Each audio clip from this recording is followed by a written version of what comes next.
Parents, this is exactly how you can diagnose your teen's exact SAT weaknesses.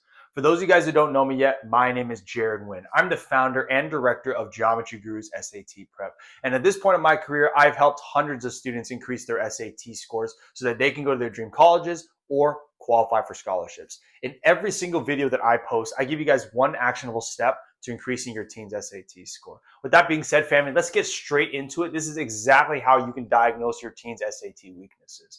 Now, the reason why this is so important is because so many students work on what they got wrong, but not why they got it wrong. Why is this an issue? Because if you only focus on what you're getting wrong and not why, you're never going to address the true underlying weaknesses that is preventing you from increasing your score.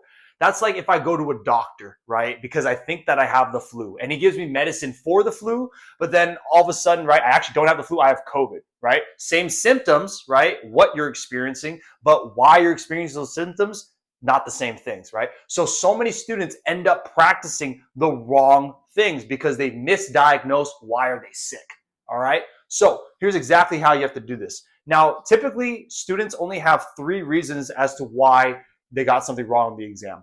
Number 1, they just don't understand how to do the problem. That's pretty self-explanatory.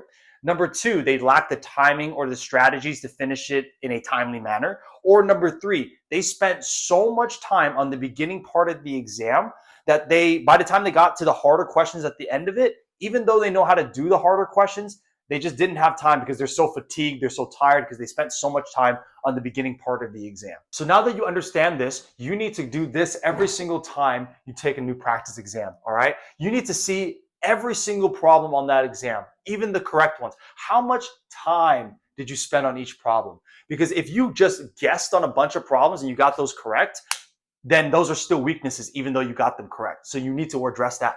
Or for example, what if you understood a problem, you made a silly mistake? Is that a weakness? No, it's not. You made a silly mistake. You shouldn't really be working on that in your free time, right? But at least if we understand the timing of every single problem on the exam, you know, even if you got it correct, if you're spending way too much time on those specific problems, so you can address that as well, all right?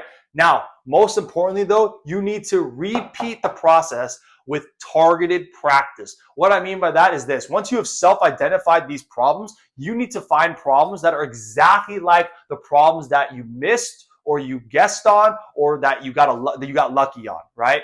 With that data, if you do those new targeted practice problems, right, and you're seeing that you're still getting a lot of them incorrect, hey, those are true weaknesses. You need to go and attack those. But if you're seeing that when you're doing the targeted problems and you're seeing that, hey, that's a fluke weakness, you shouldn't work on those because you might have just made a silly mistake, right? So this right here is just a way to kind of be like a 2-factor authentication that you are actually making those specific mistakes, all right? So now once you identify the true weaknesses, you can just hammer away at them every single day, all right? And then just repeat the process with every single new practice exam until you go from a broad amount of weaknesses and then you slowly narrow them down into very specific weaknesses, okay? But this only works if, number 1, you go through every single test and identify, hey, why did I get these problems wrong? Was it a silly mistake?